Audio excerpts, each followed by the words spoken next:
Shalom teman-teman, apa kabar kalian hari ini? Semoga kalian semua penuh dengan hadirat Tuhan. Dan sebelum memulai renungan pada malam hari ini, mari kita satukan hati dan iman kita untuk berdoa. Tuhan, terima kasih karena telah menyediakan waktu untuk renungan malam. Sebentar lagi kami akan mendengarkan sebagian dari firman-Mu. Semoga kami dapat memahami dan dapat berguna bagi kami. Semoga teman-teman dapat mendapatkan manfaat bagi kehidupannya setelah melihat video renungan dari saya ini. Terima kasih Tuhan, dalam nama Tuhan Yesus, haleluya, amin. Perkenalkan, nama saya Marshall dari kelas 11 IPAD. Kebetulan kemarin adalah hari Valentine, jadi aku buat renungan dengan judul Couple in Christ, yaitu pasangan dalam Kristus. Pasangan dalam Kristus itu kayak gimana sih ciri-cirinya?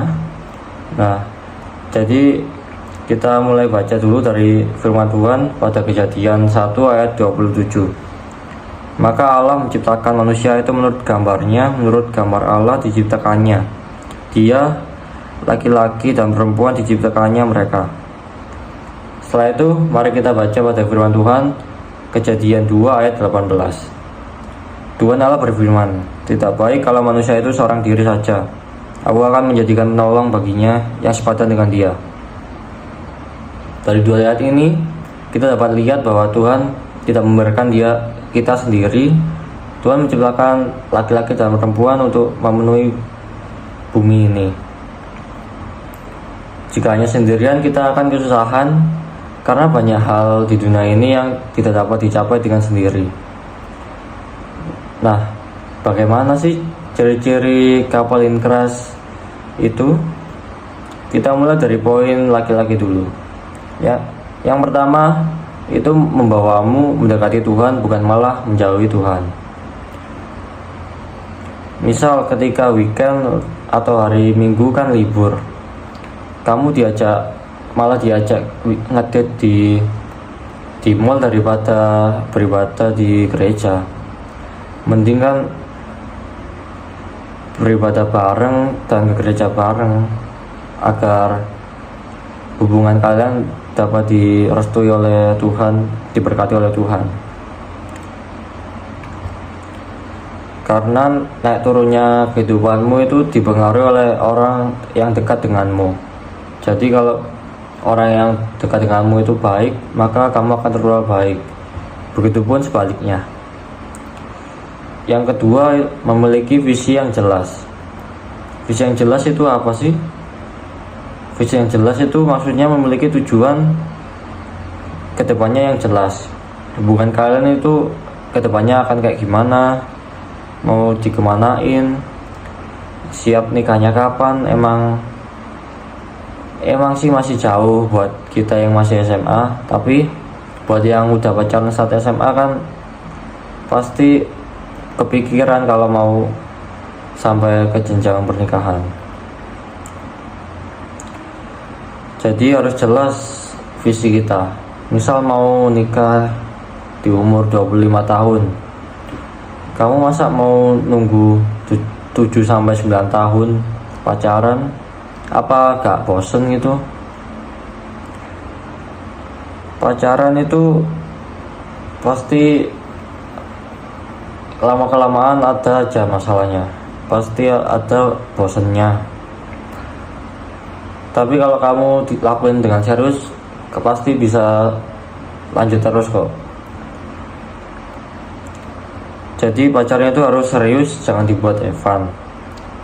Karena pacarnya itu akan berfokus ke hubungan lanjut suami istri. Have fun itu hanya buat passion sama lakuin hobi aja, jangan buat mempermainkan perasaan perempuan. Laki-laki harus serius dengan pasangannya juga. Yang ketiga, laki-laki harus memiliki rasa hormat dan menghargai pasangannya. Kalau laki-laki kalian gampang ngelakuin body touch yang ngarah ke pelecehan, berarti itu laki-laki yang tidak menghargai pasangannya, dan dia laki-laki yang buruk, yang memberikan hawa negatif kepada kamu. Mending kalian pertimbangkan lagi untuk lanjutin dengan pasangan kalian, atau bisa diputusin aja, karena dia laki-laki yang sangat-sangat buruk itu. Jika saat masa pacaran aja udah main fisik, ya gimana lagi kalau pas udah nikah, malah lebih parah kayaknya. Gak mungkin saat nikah tiba-tiba aja ngelakuin KDRT. Itu pasti udah kebiasaan atau habit dari mulai pacaran dulu. Mari kita baca firman Tuhan pada 1 Korintus 13 ayat 4-5. Kasih itu sabar, kasih itu murah hati, ia tidak cemburu, ia tidak memegang diri dan tidak sombong, ia tidak melakukan yang tidak sopan dan tidak mencari keuntungan diri sendiri. Ia tidak pemarah dan tidak menyimpan kesalahan orang lain. Dari firman ini dapat disimpulkan kalau laki-laki tersebut tidak mengasihi kalian. Tuhan juga menghendaki untuk berpacaran dengan kudus, untuk menjaga tubuh kalian sebagai bait Allah, karena tubuh kalian sebelum menikah itu digunakan untuk melayani Tuhan semaksimal mungkin. Yang keempat, poin keempat adalah laki-laki yang dewasa. Dapat dewasa secara pikiran, perilaku, dan dalam rohani. Jika masih gampang cemburuan, suka ngatur-ngatur, dan suka ngelarang, dia berarti masih belum dewasa. Kalau teman-teman masih cemburu ke pasangannya, berarti itu tanda kalian gak percaya ke pasangan kalian. Cemburu itu bukan tanda cinta atau sayang, tapi itu tanda gak percaya. Syarat pertama pacaran kan harus percaya satu sama lain. Kalau gak percaya ya ngapain pacaran, mending ngelakuin hal lain yang lebih produktif daripada hal pacaran yang gak tahu mau ke arah mana. Kita lanjut, sekarang kita bahas dari poin perempuan. Yang pertama, perempuan itu sebagai penolong harus lebih kuat daripada yang ditolong. Di Alkitab, Tuhan menciptakan perempuan sebagai penolong laki-laki agar tidak sendirian. Untuk menjadi penolong, perempuan harus lebih kuat dari yang ditolong. Caranya, jangan mudah baper, jangan mudah terpancing emosi, dan harus dapat menahan emosi dan perasaan yang dirasakannya. Karena pasti banyak perempuan yang gampang baper, apalagi karena omongan laki-laki. Kita lihat pada Amsal 31 ayat 30. Kemolekan adalah bohong dan kecantikan adalah sia-sia, tetapi istri yang takut akan Tuhan dipuji-puji. Yang utama itu bukan fisik di dalam Alkitab. Fisik itu nomor sekian, fisik aja. Fisik yang rupawan, pelukis juga bisa membuatnya. Tapi di Alkitab itu yang paling penting takut akan Tuhan. Jika perempuan itu takut akan Tuhan, pasti hidupnya akan lancar dan akan menjadi baik dengan pasangannya. Jika pasanganmu ada pada masa terendahnya, pada masa badai atau lembah, bantulah dia, support dia, semangati dia, dan tetap dekatkanlah dia dengan Tuhan agar lebih merasakan hadirat Tuhan. Yang kedua, sadar akan dirinya bahwa dia berharga. Karena dosa kita yang telah ditebus oleh Tuhan di kayu salib itu membuat kita menjadi makhluk yang berharga. Apalagi perempuan, kalian juga harus menghargai diri kalian sendiri. Diri kalian sangat berharga. Jangan mudah insecure, karena kalian diciptakan menurut dan serupa dengan gambar Allah. Bagaimana laki-laki dapat menghormati dan menghargai perempuan jika dia tidak dapat menghargai dan menghormati dirinya sendiri? Jadi kan harus menghormati dan menghargai diri sendiri agar bisa menjaga diri, dapat berlindung. Lalu kita lihat pada 1 Tesalonika 4 ayat 3-4. Karena inilah kehendak Allah, pengutusanmu, yaitu supaya kamu menjauhi percabulan, supaya kamu masing-masing mengambil seorang perempuan menjadi istrimu sendiri, dan hidup di dalam pengudusan dan penghormatan. Sudah pasti kita harus tetap menjaga kekudusan kita seperti firman yang di atas ini. Ya, poin yang ketiga yaitu hormat pada orang tua, apalagi kepada ayah.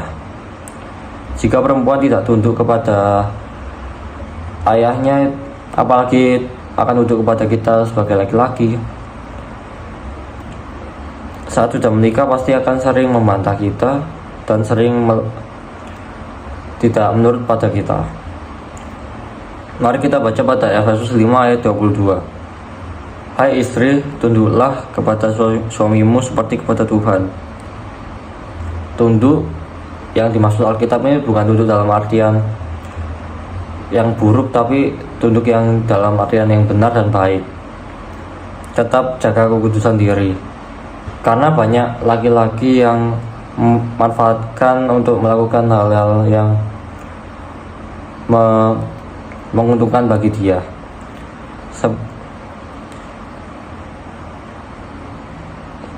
Misal kalau dia ngomong, kamu kalau gak mau gini berarti kamu gak sayang sama aku, itu omongannya bullshit itu. Jangan percaya sama omongan laki-laki yang bullshit kayak gitu. Mending langsung lari aja, gak usah dihiraukan. Kesimpulannya, jangan terburu-buru untuk memulai hubungan berpacaran. Karena Amsal berkata, jika tergesa-gesa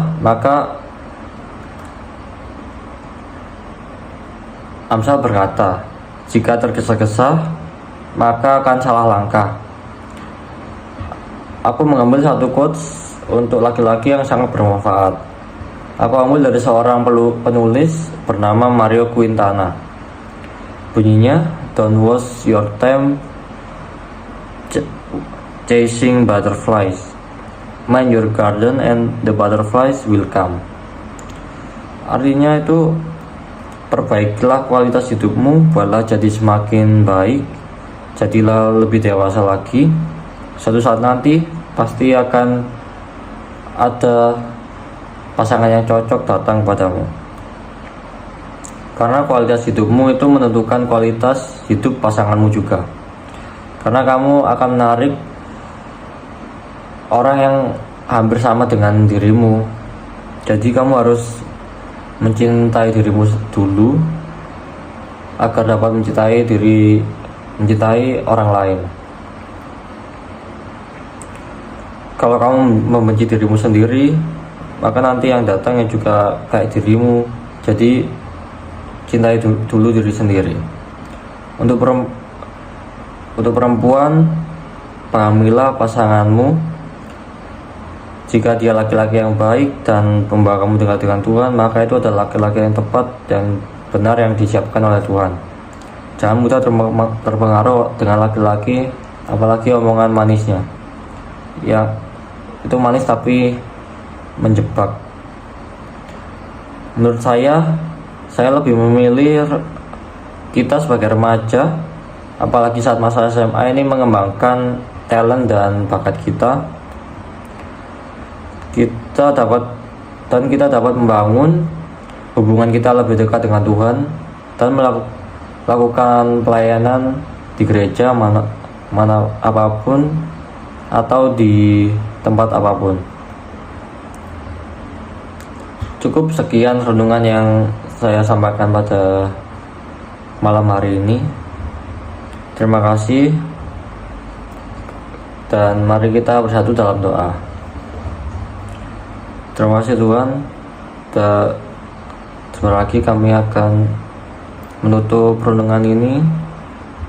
Semoga para teman-teman yang menonton video ini mendapat sesuatu yang berharga bagi kehidupannya, yang dapat bermanfaat bagi hidupnya. Terima kasih Tuhan. Di dalam nama Tuhan Yesus, haleluya, amin. God bless you all. Dadah. Dahsyat dan